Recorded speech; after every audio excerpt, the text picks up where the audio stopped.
Muy buenas a todos. Nuestro grupo va a presentar las propiedades mecánicas de los materiales. Los integrantes son José Espinosa, José Mora, Andrés Llanos, Anthony Matute.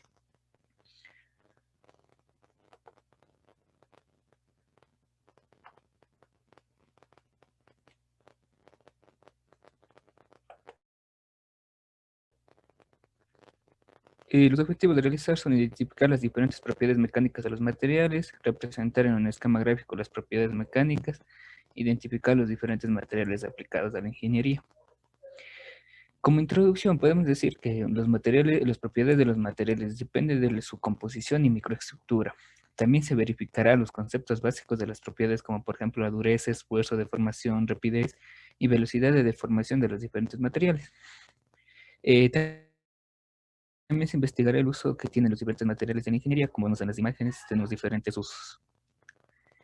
En cuanto a la definición, tenemos que son el conjunto de características que hacen que el material se comporte de una manera determinada ante estímulos externos como la luz, el calor, las fuerzas del ambiente y otros factores. También los materiales que se necesitan para elaborar un determinado producto se diferencian entre sí y los vamos a elegir en función de sus propiedades. Como vemos, tenemos algunos que son factores que resisten a la corrosión, otros son más resistentes a las altas temperaturas y todo eso. La terminología de las propiedades de los materiales. Esto se define como un esfuerzo, como la fuerza que actúa por unidad de área sobre lo que se aplica la fuerza. Se pueden encontrar dos tipos de fuerzas, el de tensión y compresión. La tensión ocasiona una elongación en la dirección de la fuerza aplicada, mientras que la compresión ocasiona un acortamiento. La deformación unitaria se define como el cambio de dimensión por unidad. Como de la imagen tenemos una fuerza de tensión, otra de compresión y una fuerza cortante. Estas son las gráficas de formación esfuerzo, como vemos, tenemos estrés, esfuerzo, aquí la forma elástica, también tenemos el estrés y todo eso de cada uno de los materiales. También tenemos los tipos de deformaciones. La deformación elástica se define como la deformación recuperable por completo que resulta a partir de un esfuerzo aplicado. La deformación elástica se desarrolla de manera instantánea, permanece mientras se aplique y se recupere cuando se retira la fuerza. Un material sometido a este tipo de deformación no muestra ninguna deformación permanente, como vemos en la imagen. Tenemos una forma inicial, una fuerza aplicada y un retorno inicial, como vemos de la deformación elástica. Deformación plástica, cuando se elimina el esfuerzo material, eh, no vuelve a su forma original. La rapidez a lo que se desarrolla la deformación de un material se le conoce como la rapidez de deformación. Y cuando el material se somete a rapideces de deformación altas se refiere a carga de impacto. Como vemos en la ilustración, la deformación plástica, tenemos una región de elástica, otra región plástica, y donde se va a desarrollar la fractura ya del elemento. Prueba de tensión, uso del diagrama de esfuerzo de formación unitaria. Esta prueba mide la resistencia de un material a una fuerza estática o aplicado de manera lenta. Se utiliza un demomímetro o tensómetro para medir la cantidad que se estira del espécimen.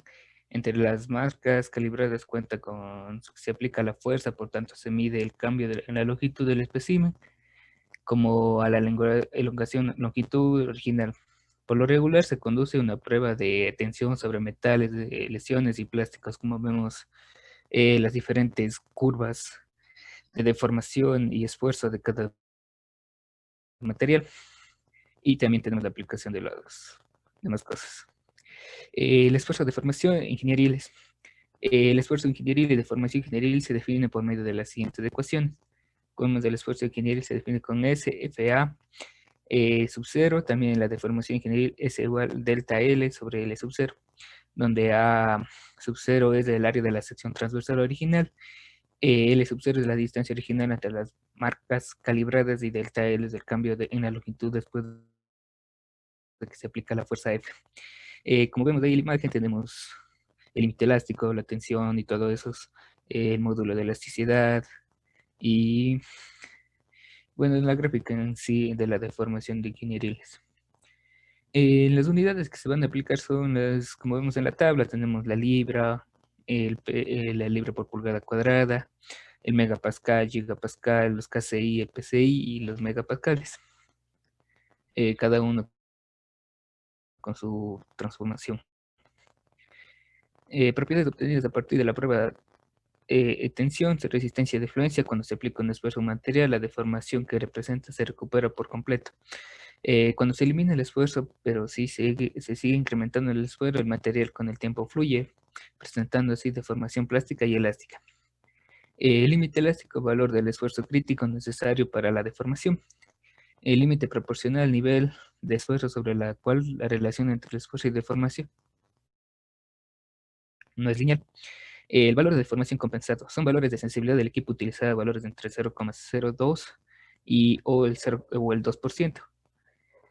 Aquí vemos una gráfica de la resistencia de fluencia, tenemos la deformación ingenieril y el esfuerzo ingenieril, tenemos la línea paralela a la trayectoria inicial, la resistencia a la fluencia. En la otra gráfica B tenemos lo mismo, sino que aquí tenemos ya como una gráfica que demuestra el punto de fluencia inferior y el punto de fluencia superior.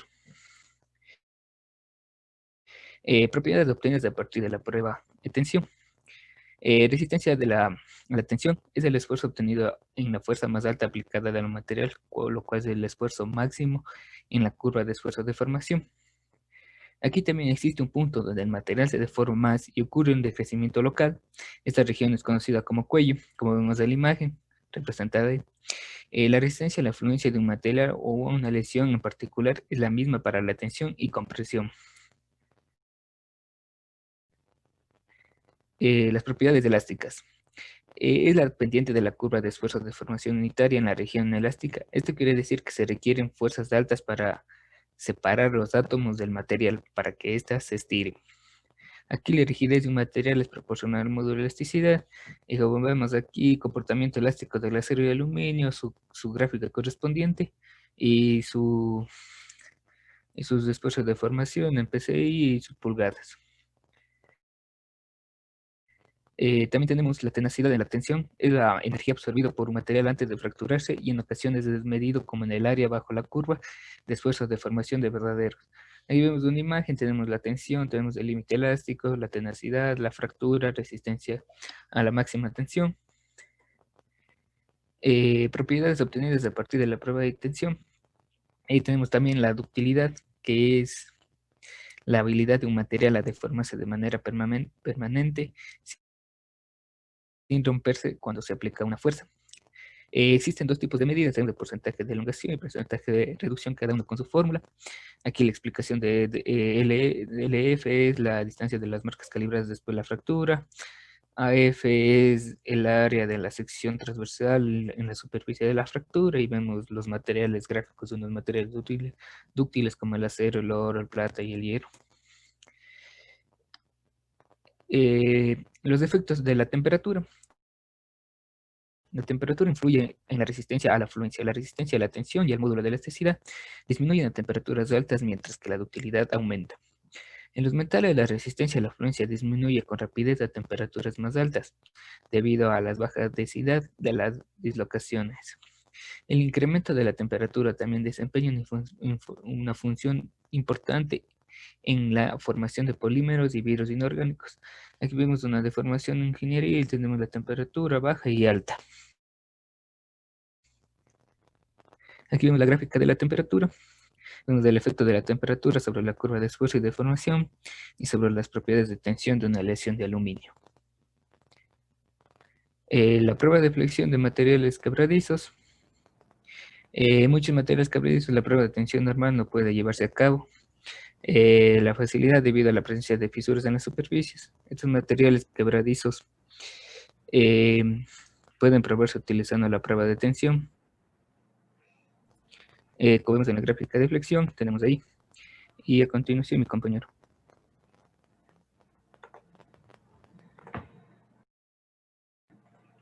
En la prueba de flexión de materiales, como mi compañero lo indicaba, primero partimos de los conceptos de qué es un material quebradizo.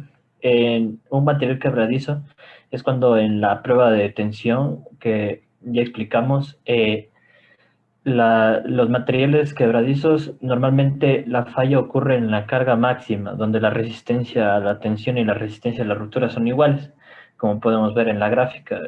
Siguen una línea recta en vez de tender una curva donde muestra ductibilidad del material. Estos materiales quebradizos pueden probarse en la prueba de flexión, que estos lo que nos ayudan es a sacar el módulo de ruptura o la resistencia a la flexión que tiene el material.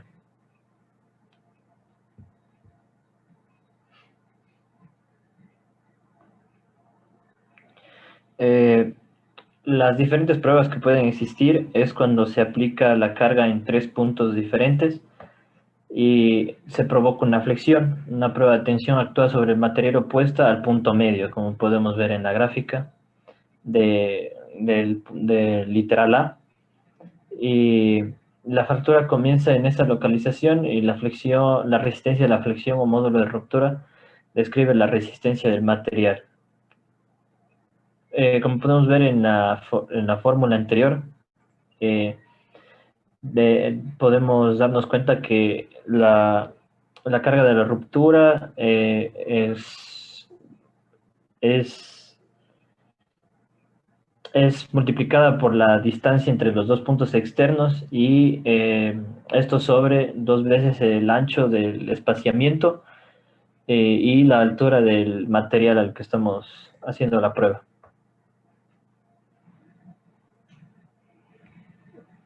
En la prueba de flexión, los resultados son similares a los de la curva de esfuerzo de deformación. Sin embargo, el esfuerzo se grafica en función a la deflexión en lugar de hacerlo en función a la deformación. El módulo de elasticidad en la flexión o el módulo de flexión se calcula por medio de la siguiente fórmula, donde podemos ver que igual usamos la longitud del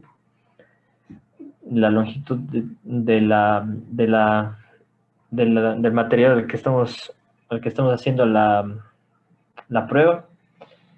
Y igualmente podemos darnos cuenta también de que en esta prueba pueden realizarse utilizando una configuración conocida como prueba de flexión en 4 puntos. Y el esfuerzo máximo o esfuerzo de flexión de esta prueba está dada en 4 puntos diferentes.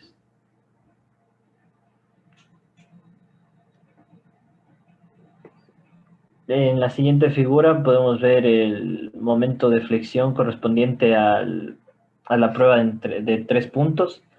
Y en la gráfica de la derecha es la prueba de flexión de 4 puntos.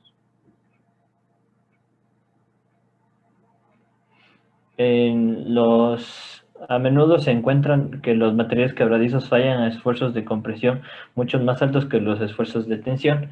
Como podemos ver en la tabla, el material poliéster, la resistencia a la tensión tiene 158 megapascales, mientras que la resistencia a la compresión tiene 221 y igualmente así en el poliéster de 50% de tejido de fibra de vidrio igual tiene 255 a 181 y en la resistencia a la flexión 317. Esto demuestra nuestra teoría de que los valores de esfuerzo de compresión son mucho más altos a que los esfuerzos de tensión.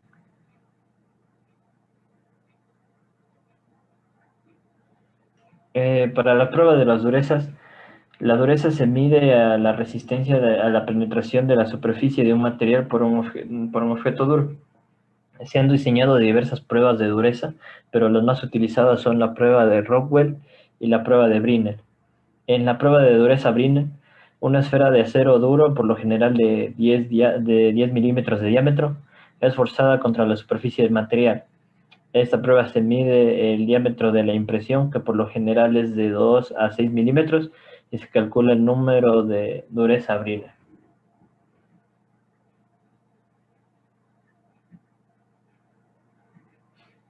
En cambio, en la prueba de dureza Rockwell se utiliza una esfera de acero de diámetro pequeño para materiales blandos y un cono de diamante o braille para materiales duros. La profundidad de la penetración del penetrador es medida de manera automática por la máquina para realizar la prueba y se convierte en un número de dureza Rockwell.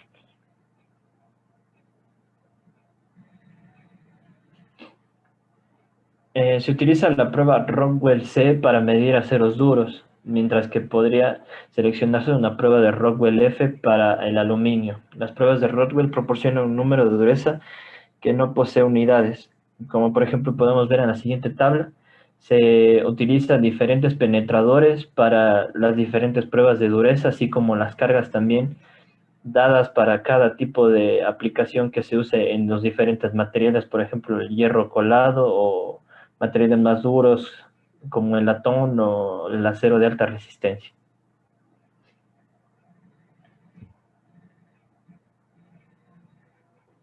La nanoindentación. La nanoindentación es la prueba de dureza que se lleva a cabo en la escala de longitud nanométrica. Se utiliza una punta pequeña de diamante para indentar el material de interés. La carga impuesta y el desplazamiento se miden de manera continua con una resolución de micronewtons o subnanómetros, respectivamente. La carga y el desplazamiento se miden mediante el proceso de indentación. Las técnicas de indentación son importantes para medir las propiedades mecánicas de películas delgadas en sustrato como aplicación de microelectrónica y de materiales en nanofase y para deformar estructuras a micro y nanoescala que se sitúan de manera libre. La nanoindentación puede llevarse a cabo con una alta precisión en el posicionamiento, lo cual permite indentaciones dentro del grano seleccionado de un material. Las puntas de los nanopenetradores tienen diversas formas. A una forma común se le conoce como penetrador Berkovich, el cual es una pirámide con 3 lados, como podemos ver en la siguiente gráfica. La nanoindentación tiene varias etapas. En la primera etapa de una prueba de nanoindentación involucra el desarrollo de nanoindentaciones sobre un patrón de calibración. La silice fundida es un patrón de calibración más común, debido a que tiene las propiedades mecánicas homogéneas y bien caracterizadas. El propósito de efectuar indentaciones sobre el estándar de calibración es determinar el área de contacto proyectada a la punta del penetrador AC como una función de la profundidad de la indentación. Como podemos ver, el valor del penetrador es 4.5, 24.5. Esta función relaciona el área de la sección transversal del penetrador con la distancia de la punta HC, que está en contacto con el material que está siendo indentado. La punta no está perfectamente afilada y se desgasta, y cambia de forma en cada uso.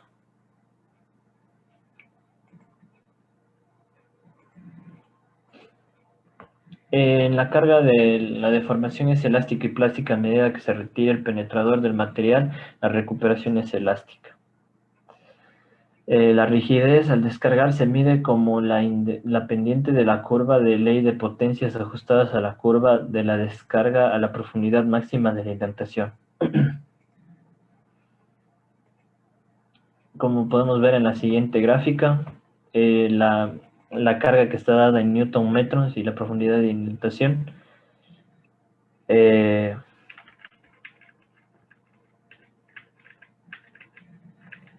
La carga está dada como una función de profundidad a la indentación en una delimitación del óxido de magnesio. Esta indica la rigidez al descargar la carga máxima.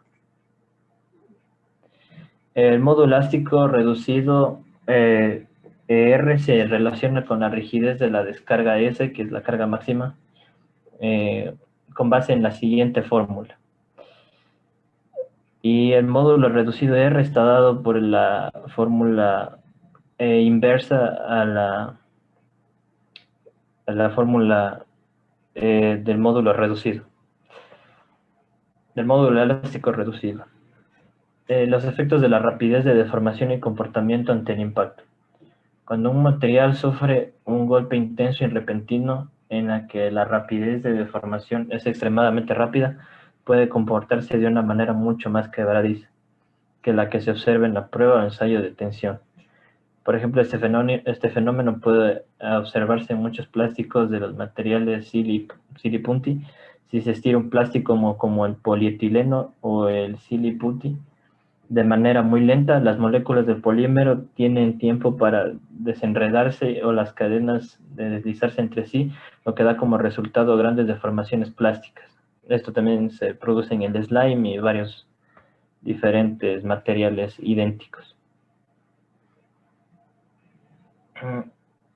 Se han diseñado varios procedimientos de prueba, entre ellos la prueba Charpy y la de ISOT.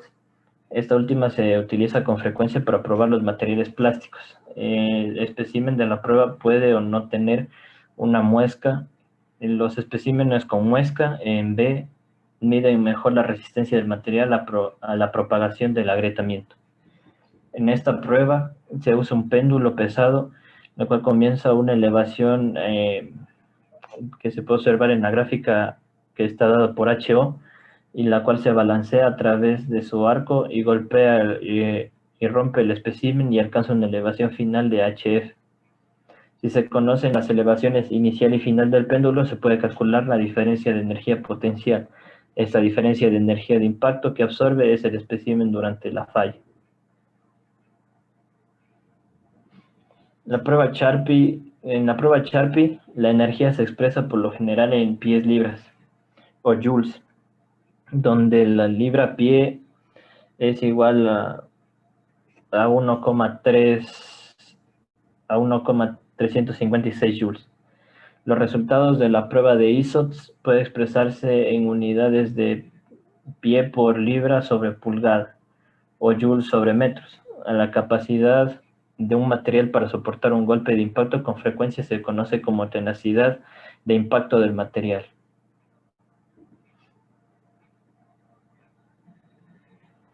En algunas ocasiones se considera el área bajo la curva de esfuerzo de formación verdaderos o ingenieriles como una medida de la tenacidad a la tensión. En ambos casos se mide la energía necesaria para fracturar un material. La diferencia es que en las pruebas de tensión la rapidez de deformación es mucho menor en comparación con las que se considera en una prueba de impacto. Y otra diferencia es que en una prueba de impacto por lo general se trata con materiales que tienen una muesca. La tenacidad de la fractura de un material se define como la capacidad de un material con imperfecciones para soportar una carga aplicada.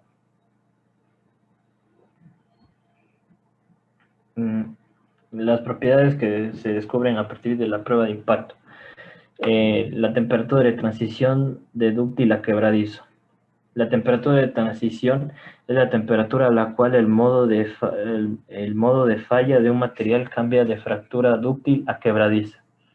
Esta temperatura puede definirse por medio de la energía promedio entre las regiones dúctil y quebradiza, alguna energía absorbida específica o por medio de alguna aparición de alguna fractura característica.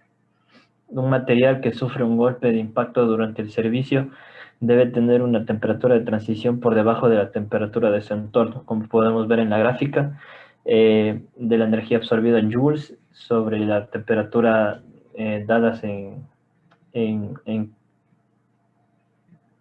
sobre la temperatura dada. El acero inoxidable que tiene una estructura cúbito central en las caras sufre una baja en la energía absorbida, lo cual hace que este mismo acero sufra un menor porcentaje de carbono no aliado, y lo cual hace que su estructura cambie a estructura cúbico en el cuerpo. La sensibilidad de la muesca. La muesca que ocasiona un maquinado, una fabricación o un diseño deficiente concentra los esfuerzos y reduce la tenacidad de los materiales. La sensibilidad a la muesca de un material puede evaluarse comparando las energías absorbidas de la muesca en función de los especímenes sin muesca.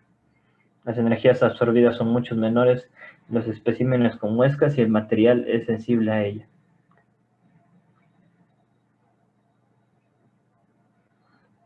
En relación con el diagrama de esfuerzo de formación. La energía que se requiere para romper un material durante la prueba del impacto no siempre está relacionada con la tenacidad a la tensión. En general, los metales con resistencia y ductilidad altas tienen una buena tenacidad a la tensión. Sin embargo, este no es siempre el caso cuando las velocidades de deformación son altas. La rapidez de la deformación impuesta puede desplazar la transición de dúctil a quebradizo. Como podemos ver en la gráfica, el esfuerzo verdadero y la deformación verdadera son bastante diferentes comparando las dos curvas en el diagrama de esfuerzo-deformación. Uso de las propiedades de impacto.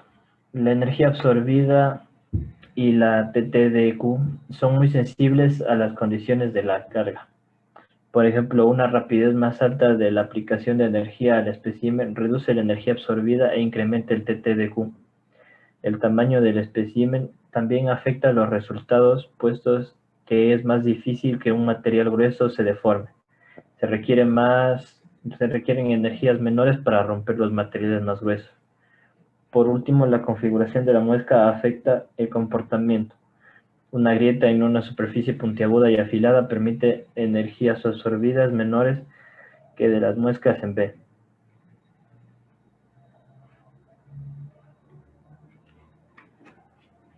Mecánica de la fractura. La mecánica de la fractura es la disciplina que trata con el comportamiento de materiales que contienen grietas u otras imperfecciones, y este término no hace referencia a los defectos al nivel atómico como las vacanciones o dislocaciones. La tenacidad de la fractura mide la habilidad de un material que contiene una imperfección para soportar una carga aplicada. Esta no requiere una rapidez de deformación alta. En el gráfico vemos una representación de esta tenacidad. En el gráfico A vemos que la tenacidad se produce en el borde y en el gráfico B vemos que es en la parte interna. El tamaño de las imperfecciones se define de manera diferente para ambos ejemplos. El esfuerzo aplicado al material se intensifica en la imperfección, la cual actúa como un elevador de esfuerzo.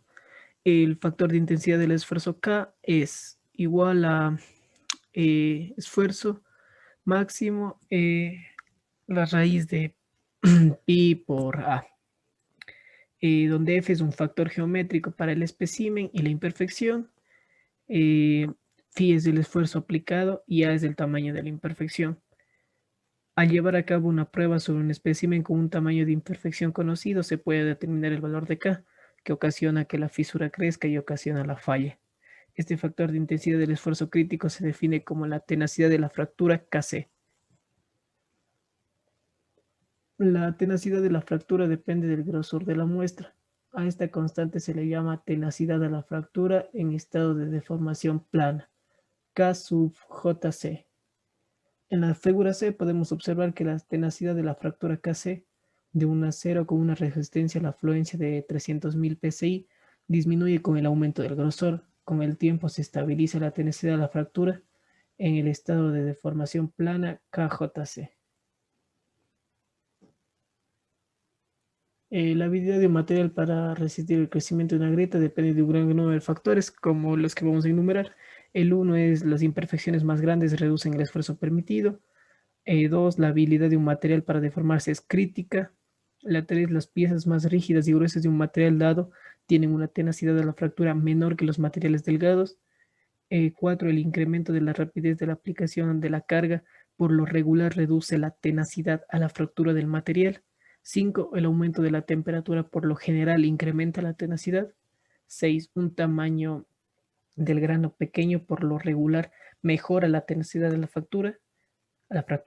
Y 7, en ciertos materiales cerámicos se puede aprovechar las transformaciones inducidas por el esfuerzo que conducen a esfuerzos de compresión que ocasionan un aumento de la tenacidad.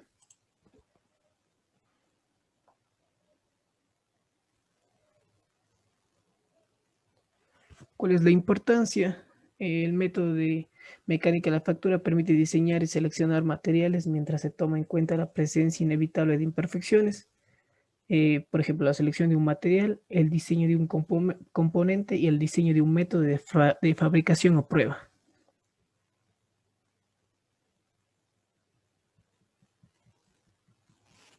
En la figura D podemos ver la tenacidad de la fractura en función de la resistencia de distintos materiales en ingeniería. La fractura quebradiza Cualquier grieta o imperfección limitada la habilidad de una cerámica para soportar un esfuerzo de tensión. Esto se debe a que una grieta, en algunas ocasiones llamada imperfección de Griffith, concentra y magnifica el esfuerzo aplicado. Esto lo podemos ver en la figura E, donde también encontramos que el esfuerzo real de la punta de la grieta es igual a 2 esfuerzos sobre raíz de A sobre R. En un método distinto se reconoce que un esfuerzo aplicado ocasiona una deformación elástica relacionada con el módulo de elasticidad E del material. Al balancear la energía de deformación y la energía de la superficie, se encuentra que el esfuerzo crítico requerido para propagar la grieta está dado por esfuerzo crítico igual a la raíz de 2EY sobre pi A, donde A es la longitud de la grieta de la superficie y Y es la energía de la superficie por unidad de área. Si se reacomoda la ecuación, podríamos escribir que el esfuerzo K está sobre F raíz de pi sobre A. Las características microestructurales de fractura en materiales metálicos, la fractura dúctil, que por lo regular ocurre de forma triangular, es decir, a través de los granos en los metales que tiene buena ductibilidad y tenacidad, y cuando se jala un material dúctil en una prueba de tensión, comienza el rebajo y se forman vacíos comenzando cerca del centro de la barra por la nucleación en los límites de los granos o por las inclusiones. A medida que la deformación continúa, logra producir una fractura final de capa y cono, como se ve en la figura D. Los microvacíos se forman con un esfuerzo alto, ocasiona la separación del metal en los límites de los granos o interfaces entre el metal y las partículas impuras pequeñas. La deformación por deslizamiento también contribuye a una fractura dúctil de un metal. El deslizamiento ocurre cuando el proceso cortante resuelto alcanza el esfuerzo resuelto crítico y que los esfuerzos cortantes resueltos son mayores a un ángulo de 45.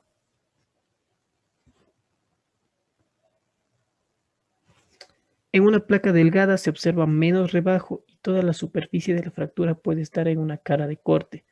El examen microscópico de la superficie de la fractura muestra hoyuelos alargados en vez de hoyuelos exequiales, lo que indica una proporción de deslizamiento. En la figura B podemos ver lo antes mencionado.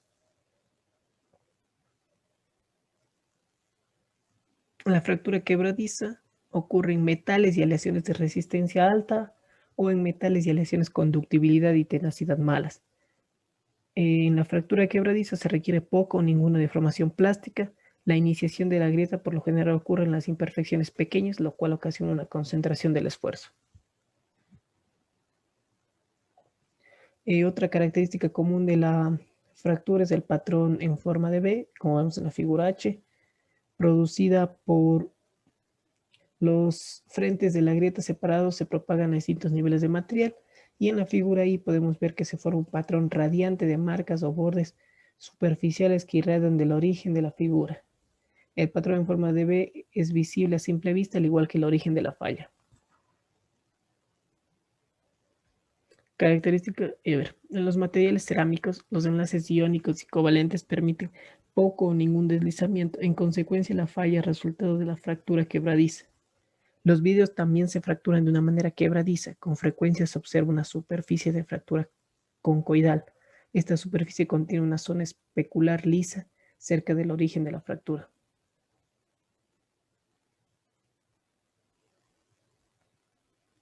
La fractura es más común si el enlazamiento entre fibras y la matriz es malo. Entonces pueden formarse vacíos entre las fibras y la matriz, ocasionando disgresión. En la figura J vemos que los compuestos reforzados por fibras pueden fallar por medio de varios mecanismos. En la figura JA vemos que debido al enlazamiento débil entre la matriz y las fibras, y en la figura JB, si las capas individuales de la matriz están enlazadas de manera deficiente. Estadística de Weinbull. Se necesita un método estadístico cuando se evalúa la resistencia de los materiales cerámicos. La resistencia de las cerámicas y los vidrios depende del tamaño y la distribución de los tamaños de las imperfecciones. De manera similar, si se prueba la resistencia de las fibras de vidrio de una composición dada, se encuentra que en promedio las fibras más cortas son más resistentes que las fibras más largas. Por tanto, para los materiales dúctiles, la distribución de la resistencia es estrecha y cercana a una distribución gaussiana. En la figura K muestra una distribución de Weinbull que describe la fracción de las muestras que fallan a cualquier esfuerzo aplicado dado.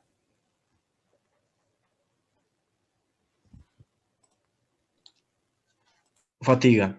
La fatiga de los materiales es un proceso de daño que se produce en los elementos mecánicos cuando se someten a cargas variables, incluso aunque éstas sean varias veces inferiores a las que producirían la rotura ante una carga constante. Factores que afectan a la vida de la fatiga. Tensión media. El número de ciclos hasta la rotura disminuye al aumentar. Diseño de la pieza. Es esencial evitar la concentración de tensiones, lo cual sería como crear una pieza óptima. Tratamiento superficial para eliminar defectos, ya que esto desgasta al elemento en sí y a su estructura. Introducir esfuerzos residuales en la superficie, son golpes o algún tipo de lesión. Endurecimiento superficial, un endurecimiento ya que por el tiempo de vida que se va dando.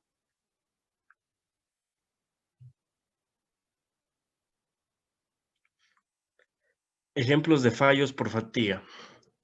Se pueden encontrar en multitud de sistemas mecánicos, desde los ferrocarriles hasta los aviones, pasando por los automóviles, barcos o muy diversos tipos de máquinas empleadas en la industria o la agricultura.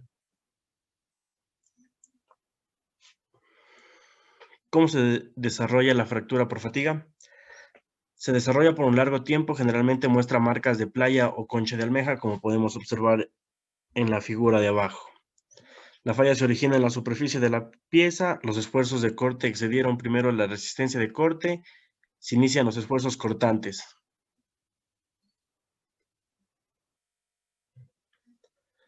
La vida de la fatiga o la curva SN. Se caracteriza por ser la tensión alterna al parámetro principal de la vida de la fatiga y por darse bajo condiciones de fatiga o alto número de ciclos.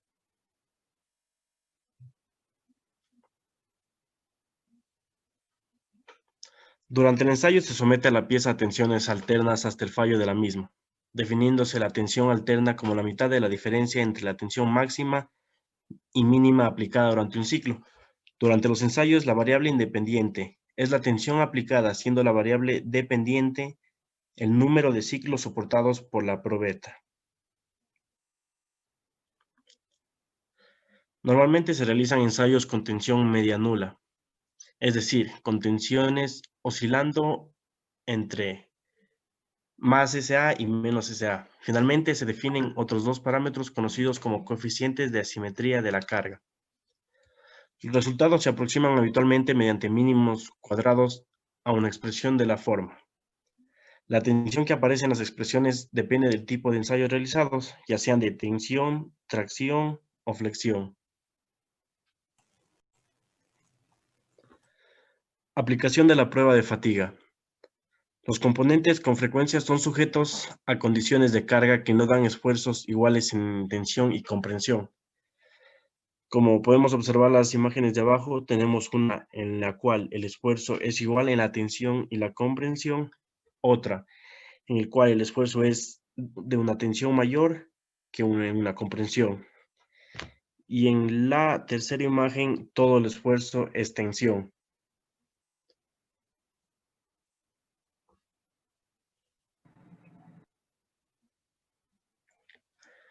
Rapidez de crecimiento de una grieta. La rapidez de crecimiento de una grieta se incrementa a medida que la grieta aumenta de tamaño. Si el esfuerzo cíclico no cambia, entonces la longitud de la grieta aumenta y la rapidez de crecimiento aumenta igualmente.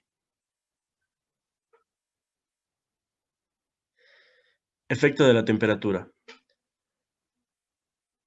Los metales con estructura FCC no presentan transición ductifrágil y son aptos para aplicaciones de temperaturas criogénicas. Basada en ellos, aceros austeníticos, etc. Los metales con estructura BCC o HCP sí experimentan transición dúctil frágil, por ejemplo, el hierro. Como podemos observar la imagen de abajo, dice que los aceros al carbono, es una gráfica sobre los aceros del carbono, sobre la temperatura de los mismos.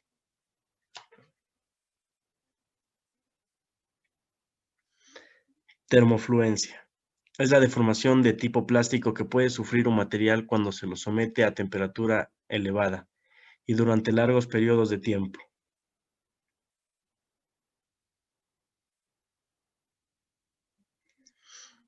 Mecanismos de deformación por termofluencia. Termofluencia potencial. Predomina altas tensiones. Las dislocaciones pueden sortear la presencia de defectos en la red. Termofluencia difusional. Su influencia es mayor al aumentar la temperatura. Se produce por difusión de los átomos a las zonas de tracción. Corrosión bajo tensión. Se presenta en muchas aleaciones de uso industrial, pero no se ha observado en metales puros, excepto bajo condiciones muy extremas de laboratorio. Históricamente, el primer caso de corrosión bajo tensión corresponde a la llamada corrosión estacional. Podemos observar abajo en la imagen cómo el óxido ha rodeado a toda una cadena. Las grietas.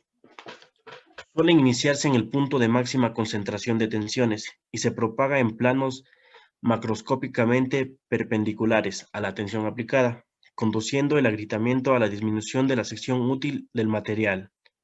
Son frágiles, sin deformación, y el camino de las grietas es una característica del metal o la aleación.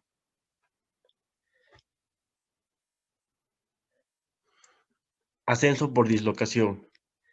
Es un mecanismo alternativo de movimiento de dislocación que permite que una dislocación de borde se mueva fuera de su plano de deslizamiento.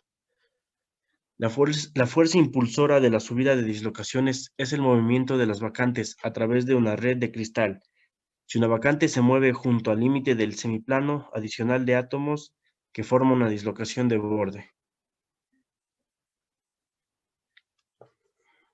Aquí podemos ver que las dislocaciones hay dos tipos de dislocaciones. Cuando los átomos dejan la línea de dislocaciones para crear intersticias, que sería la figura A, y cuando los átomos se unen a la línea de dislocaciones creando vacancias o eliminando intersticias, como podemos observar en la figura B. Opiniones personales. Los ensayos de carga controlada son relativamente sencillos en su montaje y permiten representar muchas condiciones reales de carga como son las cargas muertas que actúan en una estructura. En los diferentes ensayos de dureza de los materiales nos pudimos dar cuenta que son diseñados para medir la resistencia a la penetración que tiene dicho material. Estos ensayos son muy útiles ya que nos permiten identificar la dureza y resistencia de cualquier material. Conclusiones. Se logró identificar las diferentes propiedades mecánicas de los materiales, al igual que sus diferentes características. Se identificó las propiedades más importantes de cada material y cómo puede ser aplicado a la ingeniería, ya sea para el uso de alguna pieza o herramienta.